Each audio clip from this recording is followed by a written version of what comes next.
नमस्कार, मी विजय जगताप, पुणे दर्पण न्यूजमध्ये आपलं स्वागत। सर्वप्रथम एक नजर हेडलाईन्सवर। इयत्ता 10वीचा निकाल जाहीर, यंदा 15 वर्षातील निकालातील उच्चांकी निकाल। लोकमान्य टिळक राष्ट्रीय पुरस्कार सोनम वांगचुक यांना जाहीर। मराठा आरक्षण आंदोलनातील आत्महत्याग्रस्त कुटुंबाचे प्रश्न मार्गी लावा, अन्यथा वर्षा बंगल्यासमोर आंदोलन। मराठा क्रांती ठोक मोर्चाचा इशारा। आणि 70 गिर्यारोग करतायत कोविड सेवक म्हणून काम।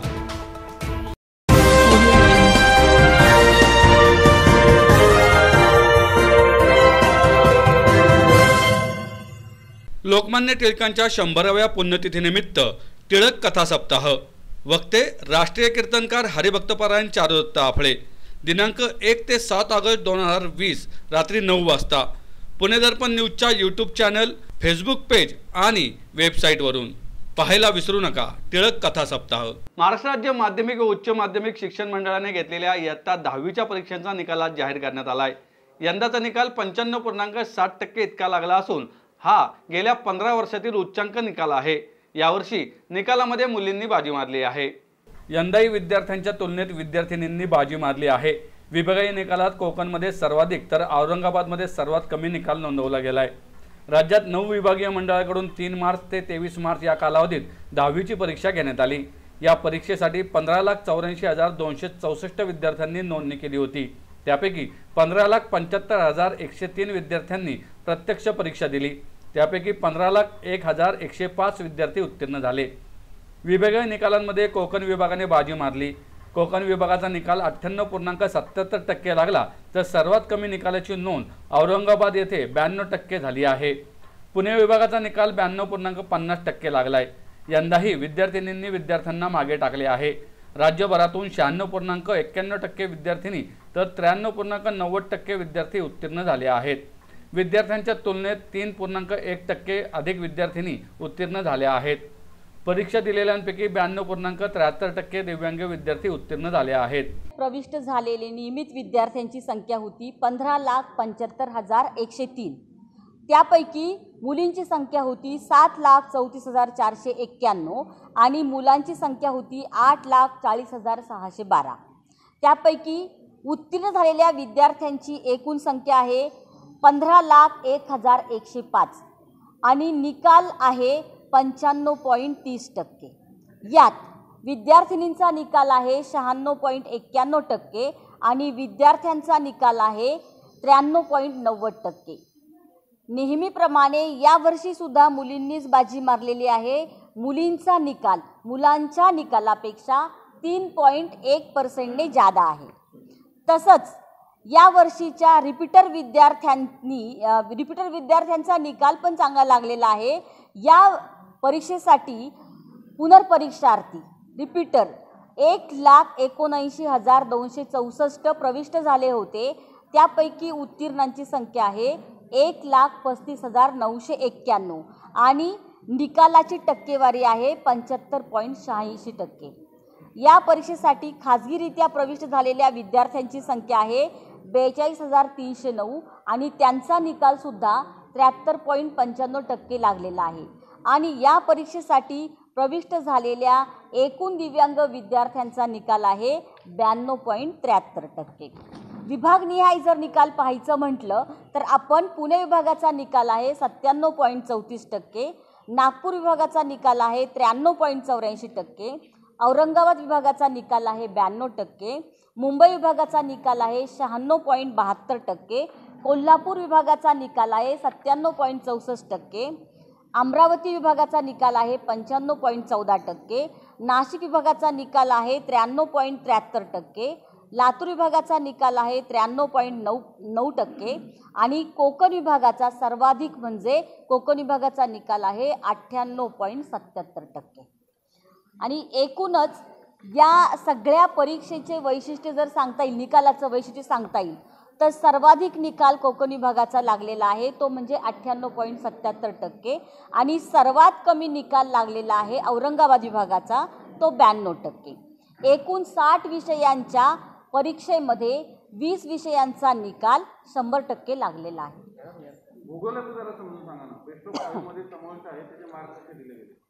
राज्यात 23 मार्चला लॉकडाऊन जाहीर झाल्यानंतर 23 मार्च रोजी असलेल्या 40 मार्कांचा भूगोलाचा पेपर रद्द करण्यात आला आणि या रद्द केलेल्या भूगोलाच्या पेपरसाठी दिनांक 14 मे 2020च्या शासनाने राजपत्रात प्रसिद्ध केलेल्या अधिसूचनेनुसार या विषयासाठी इतर एकूण 5 विषयांच्या लेखी परीक्षेच्या गुणांच्या सरासरीनुसार गुण देण्यात आलेले आहेत आणि कार्यशिक्षण दिव्यांगासाठी असलेला कार्यशिक्षण या विषयासाठी त्या विषयाचे लेखी प्रात्यक्षिक तोंडी आणि अंतर्गत मूल्यमापन या सर्व त्या विद्यार्थ्यांनी मिळालेल्या गुणांच्या सरासरी गुण त्यांना देण्यात येणार आहे। नाही निकाल तर ओव्हरऑल उंचावलेलाच आहे आणि असंही असू शकतं की भूगोलात सगळे मुलं पास झाले त्यामुळे मी निकाल उंचवला। 15 वर्षातला हा निकाल आहे। हा 15 वर्षातला उंचावलेला निकाल आहे आणि मी पुन्हा एकदा सांगते की तोंडी प्रात्यक्षिक अंतर्गत मूल्यमापन या सगळ्या गुणांचा फायदा पास होण्यासाठी होतो आणि त्यात मुलांच्या सर्व कौशल्यांचं मूल्यमापनही होतं, त्यामुळेही कदाचित निकाल उंचावलेला असेल। लोकमान्य टिळकांच्या 100व्या पुण्यतिथीनिमित्त टिळक कथा सप्ताह। वक्ते राष्ट्रीय कीर्तनकार हरिभक्तपरायण चारुदत्त आपळे। दिनांक 1 ते 7 ऑगस्ट 2020 रात्री 9 वाजता पुणे दर्पण न्यूजच्या यूट्यूब चॅनल, फेसबुक पेज आणि वेबसाईटवरून पाहायला विसरू नका टिळक कथा सप्ताह। लोकमान्य टिळक स्मारक ट्रस्टच्या वतीने यावर्षी लोकमान्य टिळक राष्ट्रीय पुरस्काराने लडाखमधील विख्यात शिक्षणतज्ञ व शास्त्रज्ञ सोनम वांगचुक यांना सन्मानित करण्यात येणार आहे। विद्यार्थ्यांमधील निर्मित क्षमतेला प्रोत्साहन देऊन कर्तृत्ववान युवा पिढीची केलेली जडणघडण, लोकमान्यांच्या चतुःश्रुतीतील स्वदेशीचा हरिरेने पुरस्कार व प्रसार, त्याचबरोबर शिक्षण क्षेत्रात घडून आणलेले गुणात्मक बदल यासाठी सोनम वांगचुक यांची लोकमान्य टिळक राष्ट्रीय पुरस्कारासाठी निवड करण्यात आली आहे। येत्या 1 ऑगस्ट रोजी लोकमान्य टिळकांच्या स्मृती शताब्दी वर्षाची सांगता होत असून या पार्श्वभूमीवर वांगचुक यांना जाहीर झालेला पुरस्कार औचित्याचा ठरणार आहे। ट्रस्टचे अध्यक्ष डॉक्टर दीपक टिळक यांनी टिळक राष्ट्रीय पुरस्काराची घोषणा केली। ट्रस्टचे विश्वस्त डॉक्टर रोहित टिळक यावेळी उपस्थित होते। दरवर्षी लोकमान्यांच्या पुण्यतिथी दिनी 1 ऑगस्ट रोजी पुण्यात टिळक स्मारक मंदिरामध्ये होणाऱ्या विशेष समारंभात पुरस्काराचे वितरण होते। मात्र यावर्षी कोरोनाच्या गंभीर संकटामुळे त्या दिवशी कार्यक्रम होणार नाही। मात्र परिस्थिती पूर्वपदावर आल्यानंतर योग्य नियोजन करून पुरस्कार वितरण सोहळा आयोजित केला जाईल असे डॉक्टर टिळक यांनी सांगितले। स्मृतिचिन्ह, सन्मानपत्र आणि 1 लाख रुपये असे लोकमान्य टिळक राष्ट्रीय पुरस्काराचे स्वरूप असून पुरस्काराचे यंदा 37वे वर्ष आहे। 1983 पासून हा पुरस्कार प्रदान करण्यात येतो। यापूर्वी SM Joshi, comrade Dange, Indira Gandhi, doctor Manmohan Singh, Atal Bihari Vajpayee, Pranab Mukherjee, Rahul Kumar Bajaj, G Madhavan Nair, NR Narayana Murthy, doctor Sivathanu Pillai, Montek Singh Ahluwalia, doctor Kota Harinarayana, doctor Kailasavadivoo Sivan तर मागील वर्षी बाबा कल्याणी यांना हा पुरस्कार देऊन गौरवण्यात आले आहे। 1 ऑगस्ट 2020 हे लोकमान्य टिळकांचं स्मृती शताब्दीचं वर्ष आहे आणि गेले 37 वर्ष टिळक स्मारक ट्रस्टतर्फे लोकमान्य टिळकांच्या नावाने राष्ट्रीय पुरस्कार दिला जातो। अनेक नामवंतांनी ज्यांनी या देशाच्या प्रगतीकरता योगदान दिलेलं आहे अशा लोकांना आम्ही हा पुरस्कार देत असतो। यंदाच्या वर्षी हा पुरस्कार लडाखचे सोनम वांगचुक यांना देण्याचं सर्व विश्वस्तांनी ठरवलं आणि त्या तऱ्हेने 1 ऑगस्टचा कार्यक्रमही आम्ही आखला होता, परंतु करोनाच्या पार्श्वभूमीवर हा कार्यक्रम यंदाच्या वर्षी 1 ऑगस्टला आम्ही करणार नाही आहोत। त्यातला पुरस्काराचा पुरताचा जो कार्यक्रम आहे हा नंतर ज्या वेळेला लॉकडाऊन किंवा सगळे निर्बंध उठतील त्यावेळेला हा कार्यक्रम पुण्यात सगळ्यांच्या सोयीने असा घेतला जाईल, परंतु कार्यक्रम नंतर होईल पुरस्कारात। यावर्षी 1 ऑगस्टला प्रत्यक्ष तसा कुठला कार्यक्रम आम्ही करणार नाही आहोत। जो काही कार्यक्रम करणार आहोत तो वेबवर किंवा यूट्यूबवर काही व्याख्यानं ही आम्ही करणार आहोत। या 1 ऑगस्टला आम्ही वेबिनार किंवा यूट्यूबच्या माध्यमातून काही अभ्यासकांची व्याख्यानं की जी लोकमान्यांचे वेगवेगळे पैलू उलगडून दाखवतील अशी व्याख्यानं आम्ही ठेवणार आहोत. 1 आणि 2 ऑगस्ट रोजी ती यूट्यूब चॅनलवर प्रसिद्ध करू. तसंच अनेक लेख आम्ही मागवलेले आहेत आणि त्याचं एक पुस्तक करू आणि एक विशेषांक आम्ही प्रसिद्ध करणार आहोत आणि त्यातून लोकमान्य टिळकांचे विचार हे सर्व लोकांना समजावेत हाच त्याच्या पाठीमागचा उद्देश आहे. कारण ते कालातीत विचार आहेत आणि आजही जी देशाची परिस्थिती आहे त्याकरता किंवा जे प्रश्न देशासमोर उभे राहतात त्याच्याकरता हे विचार हे उपयुक्त आहेत आणि त्याचं स्मरण हे या निमित्ताने व्हावं आणि तरुण पिढीला ते समजावं म्हणून हा कार्यक्रम किंवा आम्ही तशा तऱ्हेने करणार. लोकमान्य टिळकांच्या 100व्या पुण्यतिथीनिमित्त टिळक कथा सप्ताह. वक्ते राष्ट्रीय कीर्तनकार हरिभक्तपरायण चारुदत्त आपळे. दिनांक 1 ते 7 ऑगस्ट 2020 रात्री 9 वाजता. पुणे दर्पण न्यूजच्या यूट्यूब चॅनल, फेसबुक पेज आणि वेबसाईटवरून पाहायला विसरू नका टिळक कथा सप्ताह. मराठा आरक्षण आंदोलनातील 42 आत्महत्याग्रस्त कुटुंबाचे प्रश्न मुख्यमंत्री उद्धव ठाकरे यांनी तात्काळ मार्गी लावावेत, अन्यथा वर्षा बंगल्यासमोर आंदोलन करू असा इशारा मराठा क्रांती ठोक मोर्चाने दिला आहे. मराठा ठोक मोर्चा आणि मराठा क्रांती मोर्चाच्या वतीनं 2018 मध्ये मराठा समाजाला आरक्षण मिळावं म्हणून मोर्चा काढण्यात आला होता. त्यामध्ये 42 बांधवांचे प्राण गेले. म्हणून त्या 42 मराठा बांधवांच्या कुटुंबांना 10 लाख रुपये आणि एक शासकीय नोकरी राज्य सरकारने द्यावी, अन्यथा मुख्यमंत्र्यांच्या बंगल्यासमोर आंदोलन करण्यात येईल असा इशारा मराठा क्रांती ठोक मोर्चाच्या वतीने पुणे येथे आयोजित पत्रकार परिषदेमध्ये देण्यात आला आहे. हे ठाकरे सरकार समाजाची फसवणूक करत आहे, ते काही करत नाही, केवळ खोटे आश्वासन देऊन समाजाची दिशाभूल करत असल्याचा आरोप यावेळी करण्यात आला आहे. येत्या 9 ऑगस्टला महाराष्ट्रातील ठाकरे सरकारमधील मंत्र्यांच्या घरासमोर सर्व मराठा बांधव ठिय्या आंदोलन करणार आहेत असा इशारा देण्यात आला आहे. 9 ऑगस्टपर्यंत कुठलीही चर्चा न करता मराठा समाजाला न्याय देण्याचे काम सरकारने करावे आणि 15,000 लोकांवर असलेले गुन्हे त्यांनी तात्काळ मागे घ्यावेत, अन्यथा महाविकास आघाडीला सत्तेतून खाली खेचल्याशिवाय राहणार नाही असा इशाराही मराठा क्रांती ठोक मोर्चाच्या वतीने देण्यात आला आहे. आजची जी बैठक घेण्यात आलेली आहे ती येणाऱ्या 30 तारखेला ठाकरे सरकारने जे की मराठा आरक्षणामध्ये आत्महत्या केलेल्या कुटुंबातील लोकांना कामावर घेण्यासाठी म्हणून चर्चेला काही लोकांना बोलविलेलं आहे. परंतु सरकारने ही समन्वयक ठरविलेत का आणि सरकार केवळ समाजाची फसवणूक करत आहे. ठाकरे सरकारने स्वतः उद्धव ठाकरेंनी आम्हाला आश्वासन दिलेलं होतं की या कुटुंबाला आम्ही वाऱ्यावर सोडणार नाही, तर यांना प्रत्येक लोकांना आम्ही सरकारी नोकरीमध्ये समाविष्ट करू. परंतु आजपर्यंत स्वतः CM आज झालेले आहेत, परंतु काहीही ते करत नाहीत. केवळ खोटे आश्वासनं देऊन समाजाची दिशाभूल करण्याचं काम आणि समाजामध्ये एकमेकांमध्ये भांडणं लावण्याचं काम करत आहेत. म्हणून आपण 9 ऑगस्टला आम्ही स्वतः महाराष्ट्रातील जितके या ठाकरे सरकारमध्ये मंत्री आहेत त्यांच्या घरासमोर सर्व मराठे त्यांच्या घरासमोर ठिय्या आंदोलन करणार. त्यांना घराच्या बाहेर आम्ही निघू देणार नाहीत. म्हणून ठाकरे सरकारला आमचा इशारा आहे की लवकरात लवकर 9 ऑगस्टपर्यंत कुठलीही चर्चा न करता ओरिजिनल समाजाला न्याय देण्याचं काम करावं आणि काही लोकांना हाताशी धरून जी दुकानदारी काही लोकांनी मांडलेली आहे ही धंदे बंद झाले पाहिजेत. कायांना आमदारकीचं आश्वासन, कुणाला खासदारकीचं आश्वासन असं देऊन समाजामध्ये फूट पाडण्याचं हे पाप ह्यांनी करत आहेत. ज्या शिवाजी महाराजांचं नाव घेऊन जे सत्तेवर आलेले आहेत त्यांना समाज कधीही माफ करणार नाही. यांना सत्तेमधून खेचल्याशिवाय आम्ही गप्प बसणार नाहीत.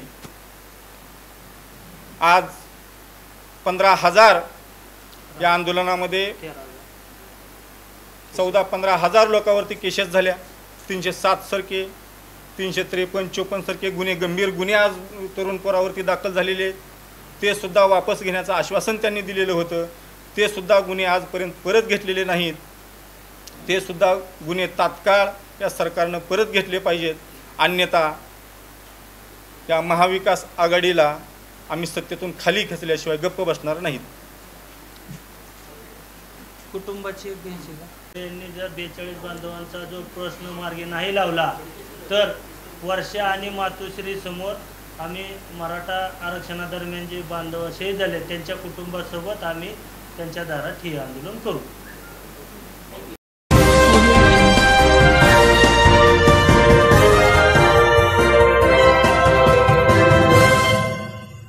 लोकमान्य टिळकांच्या 100व्या पुण्यतिथीनिमित्त टिळक कथा सप्ताह.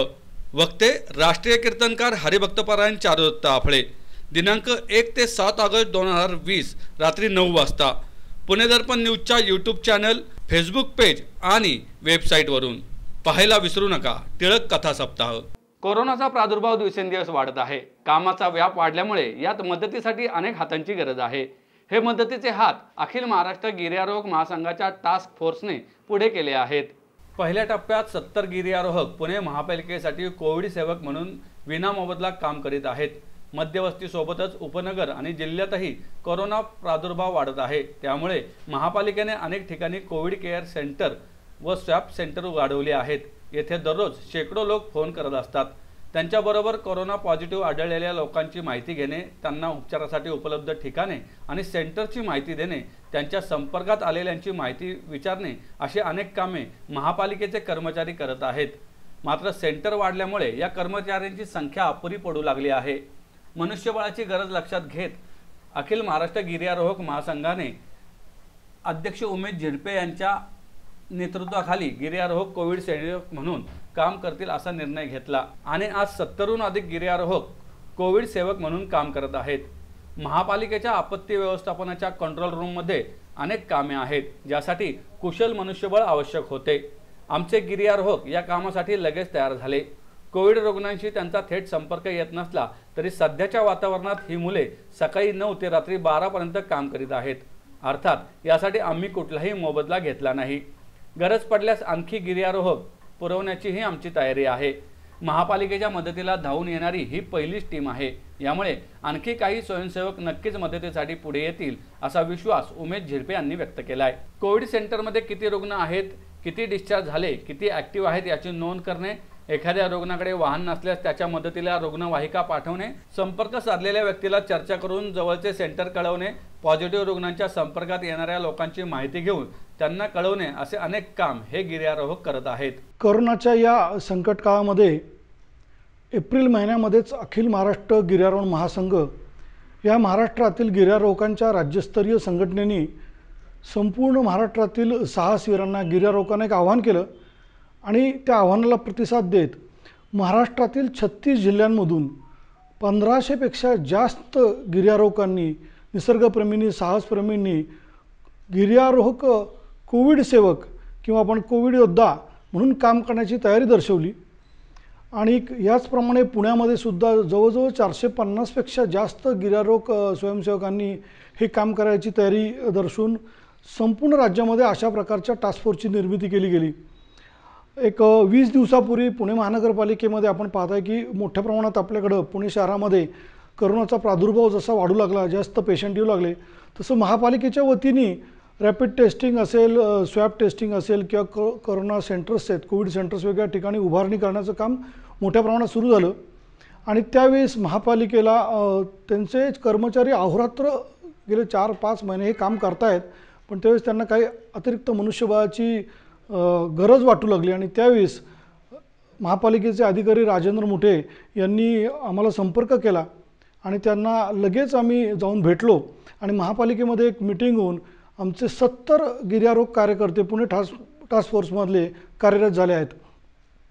हे सगळे स्वयंसेवक कोविड सेवक म्हणून आज काम करत आहेत.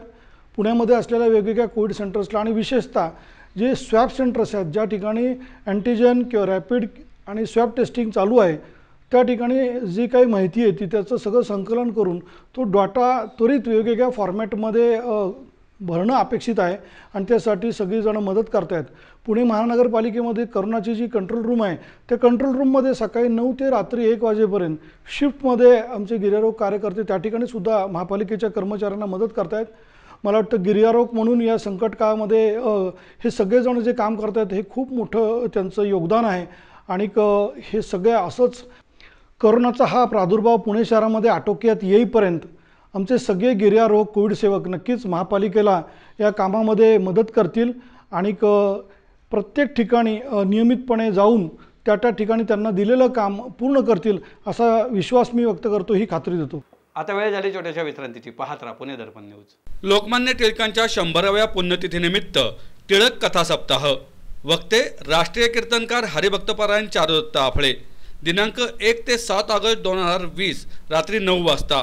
पुणे दर्पण न्यूजच्या यूट्यूब चॅनल, फेसबुक पेज आणि वेबसाईटवरून पाहायला विसरू नका टिळक कथा सप्ताह.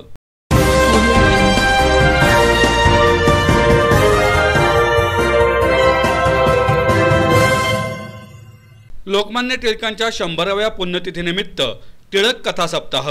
वक्ते राष्ट्रीय कीर्तनकार हरिभक्तपरायण चारुदत्त आपळे. दिनांक 1 ते 7 ऑगस्ट 2020 रात्री 9 वाजता. पुणे दर्पण न्यूजच्या यूट्यूब चॅनल, फेसबुक पेज आणि वेबसाईटवरून पाहायला विसरू नका टिळक कथा सप्ताह. दिवसेंदिवस पुण्यात कोरोना बाधितांची संख्या वाढत असताना एका 100 वर्षाच्या आजींनी कोरोनावर यशस्वीपणे मात केली आहे. पुण्यातील विमाननगर भागातल्या कोविड सेंटरमधून नुकताच त्यांना डिस्चार्ज देण्यात आला आहे. बाई दराडे असे या आजींचे नाव आहे. 20 जुलैला रात्री उशिरा त्यांना सेंटरमध्ये दाखल करण्यात आले होते. त्यावेळी त्यांची प्रकृती फारशी चांगली नव्हती.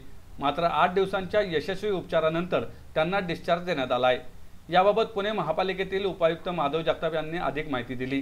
ते म्हणाले, आजींना दाखल केले तेव्हा त्यांची प्रकृती समाधानकारक नव्हती.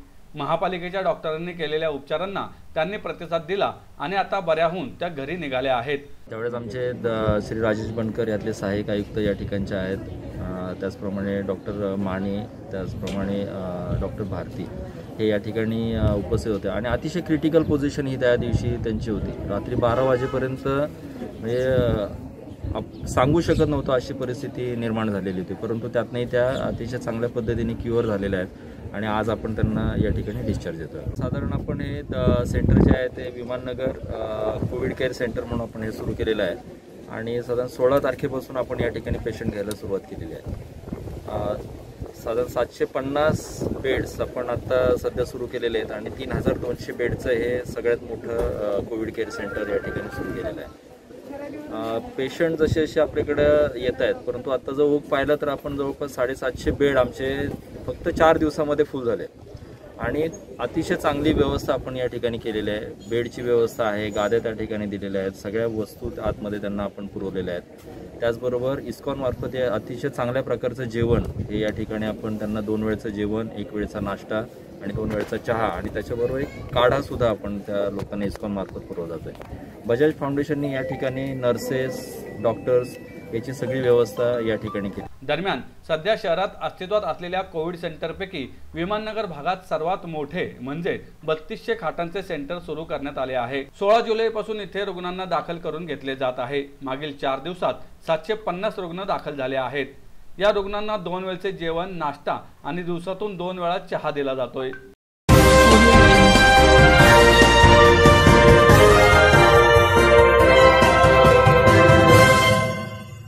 लोकमान्य टिळकांच्या 100व्या पुण्यतिथीनिमित्त टिळक कथा सप्ताह. वक्ते राष्ट्रीय कीर्तनकार हरिभक्तपरायण चारुदत्त आपळे.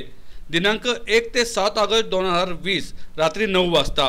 पुणे दर्पण न्यूजच्या यूट्यूब चॅनल, फेसबुक पेज आणि वेबसाईटवरून पाहायला विसरू नका टिळक कथा सप्ताह. संवाद पुणे आणि समर्थ युवा फाउंडेशनच्या वतीनं पार्श्वगायक नंदेश उमप आणि अभिनेता सुबोध भावे यांचा सन्मान करण्यात येणार आहे. अण्णाभाऊ साठे यांच्या जन्मशताब्दी सांगता समारंभानिमित्त संवाद पुणे आणि समर्थ युवा फाउंडेशन यांच्या संयुक्त विद्यमाने 31 जुलै रोजी पत्रकार भवन येथे पार्श्वगायक नंदेश उमप यांना पुरस्कार देऊन सन्मानित करण्यात येणार आहे. सावित्रीबाई फुले पुणे विद्यापीठाचे कुलगुरू डॉक्टर नितीन करमळकर यांच्या हस्ते हा पुरस्कार प्रदान करण्यात येणार आहे. कार्यक्रमाच्या अध्यक्षस्थानी पुणे महापालिकेचे स्थायी समिती अध्यक्ष हेमंत रासने असणार आहेत. यावेळी प्रमुख पाहुणे म्हणून महापौर मुरलीधर मोहोळ, उपमहापौर सरस्वती शेंडगे, सुनील कांबळे आदी उपस्थित राहणार आहेत अशी माहिती NYCMचे चेअरमन आणि समर्थ युवा फाउंडेशनचे अध्यक्ष राजेश पांडे आणि संवाद पुणेचे सुनील महाजन यांनी पत्रकार परिषदेत दिली. या पत्रकार परिषदेला कवी संदीप खरे यांच्या हस्ते सांस्कृतिक पुणे या डिजिटल व्यासपीठाचे अनावरण करण्यात आले. यावेळी बोलताना संदीप खरे म्हणाले की संवाद पुणे आणि समर्थ युवा फाउंडेशन यांच्या संयुक्त विद्यमाने तयार करण्यात आलेल्या या डिजिटल व्यासपीठाद्वारे कलाकार आणि श्रोते यांच्यात दुवा साधला जाईल. कोरोनाच्या पार्श्वभूमीवर पुणेकर रसिकांसोबतच महाराष्ट्रासह देशातील सर्वच पातळ्यांवरील नागरिकांना नाईलाजाने घरात बसावे लागत आहे. त्यामुळे त्यांची सांस्कृतिक भूक भागवण्याच्या दृष्टीने संवादने उचललेले हे पाऊल भविष्याची दिशा घेणारेच आहे। कोरोना संकटामुळे अडचणीत आलेल्या कला क्षेत्राला हे व्यासपीठ नवसंजीवनी देण्याचे काम करेल यात शंका नाही। समर्थ युवा फाउंडेशनचे अध्यक्ष राजेश पांडे म्हणाले की कोरोनाच्या पार्श्वभूमीवर उद्भवलेल्या या संकट काळात काही तोटे झालेत तर काही पावले पुढे देखील टाकली गेली आहेत। आज सांस्कृतिक पुणे या डिजिटल व्यासपीठाच्या बोधचिन्हाचे अनावरण हे पुढे उचललेल्या पावलांपैकीच एक आहे। या व्यासपीठावर डिजिटल बालगंधर्वच जणू अवतरणार आहेत। कार्यक्रमांची रेलचेल खुंटल्यामुळे गेले 4 महिने पुण्यातील सांस्कृतिक क्षेत्राला आलेली मरगळ झटकली जाईल याबद्दल आम्हाला विश्वास वाटतो। पुरस्कार वितरण सोहळ्याबाबत माहिती देताना पांडे म्हणाले, पुरस्कार वितरण सोहळ्यानंतर पार्श्वगायक नंदेश उमप यांचा लोककलेतील प्रवास प्रसिद्ध संवादक मिलिंद कुलकर्णी गप्पांमधून उलगडून दाखवणार आहेत। तसेच लोकमान्य बाळ गंगाधर टिळक यांच्या स्मृती शताब्दी समारोह सांगता समारंभानिमित्त संवाद पुणे आणि समर्थ युवा फाउंडेशन यांच्या संयुक्त विद्यमाने 1 ऑगस्ट रोजी सकाळी 11 वाजता कम्युनिस्ट हॉल पत्रकार भवन येथे कीर्तनकार चारुदत्त आपळे यांचे लोकमान्यांचे तेजस्वी जीवन या विषयावरील कीर्तन आयोजित करण्यात आले असल्याचं यावेळी सांगण्यात आलंय। याचे 2-3 फायदे मला असं वाटलं की यापूर्वी कुठे जायचं असेल तर समजा परदेशी कार्यक्रम असेल तर त्याचे किती व्याप आहेत ते वेगळं सांगायला आणि त्याच्यामध्ये कागदपत्रांच्या पूर्तीपासून तो प्रत्यक्ष प्रवास, तिथे जाणं, लोकांकडे उतरणं, ते दौरे करणं, क्वचित हॉटेलमध्ये राहणं, हे सगळं आता इथे बसून ऑस्ट्रेलियामध्ये मी कार्यक्रम करू शकतो, इथे बसून अमेरिकेत कार्यक्रम करू शकतो आणि आता त्याला प्रतिसादही खूप चांगला येतो। या निमित्ताने सांगतो की आयुष्यावर बोलू काही 3 ऑगस्ट हा त्याचा खरा वाढदिवस असतो। तर आता या निमित्त आम्ही 2 मैफिली करतो आहोत। 1 ऑगस्टला करतो आहोत ती पश्चिमेकडच्या देशांसाठी, अमेरिका, इंग्लंड, UAE। 9 ऑगस्टला करतो आहोत ती पूर्वेकडच्या देशांसाठी। आणि सांगायची गोष्ट म्हणजे मुद्दामून एवढ्यासाठी सांगितलं की जसं थिएटरला हाऊसफुल असतो ABK, तसं डिजिटल माध्यमामध्ये सुद्धा आता 1 ऑगस्टची तिकीट विक्री आम्ही थांबवली, कारण त्याची जी तांत्रिक बाजू आहे ती सांभाळण्यासाठी जास्त लोड आला तर कदाचित ते प्रक्षेपण नीट होणार नाही म्हणून। तर सांगायचा मुद्दा असा होता की या कार्यक्रमाला खूप वाढता प्रतिसाद आहे आणि या पार्श्वभूमीवरती हे जे सांस्कृतिक पुणेनी पाऊल उचललेलं आहे तर हे पाऊल अतिशय योग्य वेळी आलंय असंही मला वाटतं। रसिकांसाठी सुद्धा ते चांगलं आहे आणि आमच्यासारख्या कलाकारांसाठी सुद्धा चांगलं आहे की आपण जे वेगवेगळं काही करतो आहोत तर लोक नसतील तर त्यातली मजा जाते। तुम्ही नुसतंच घरी बसून लिहिताय, नुसतंच घरी बसून गाताय, कलाही आपल्यासाठी असते, ही गोष्ट कधी खरी असली तरी रसिकांची दाद मिळाली की वेगळा उत्साह असतो। हा उत्साह जो इतके दिवस मधले काही महिने बंद होता आणि त्याची जी थोडीशी मरगळ आली होती, सांस्कृतिक मरगळ म्हणून होता, या निमित्ताने दूर होण्यास मदत होईल असं मला वाटतं। तर मी सुनीलजी, पांडे सर, निकिताजी सगळ्यांना खूप शुभेच्छा देतो या कार्यासाठी आणि माझ्याकडनं जो काही याच्यामध्ये हातभार लागू शकेल निश्चितच मी तिथे कलाकार म्हणून असणारच आहे।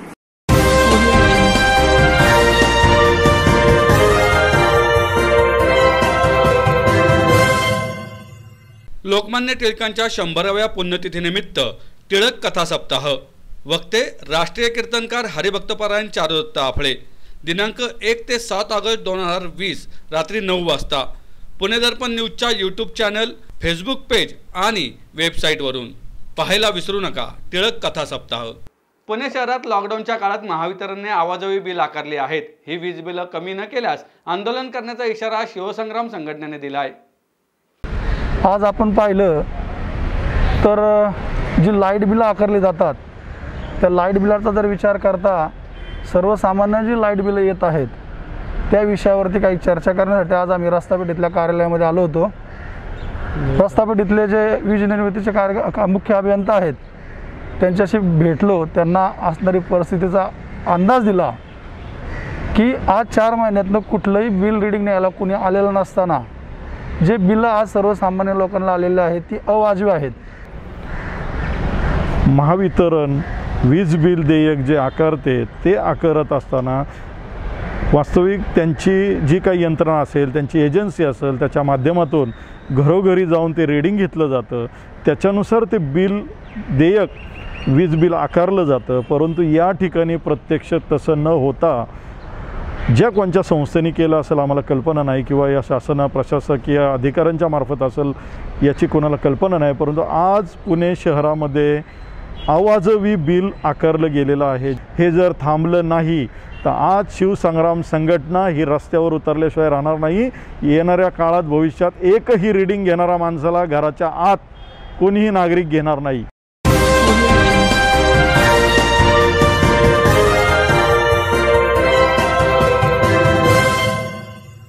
लोकमान्य टिळकांच्या 100व्या पुण्यतिथीनिमित्त टिळक कथा सप्ताह। वक्ते राष्ट्रीय कीर्तनकार हरिभक्तपरायण चारुदत्त आपळे।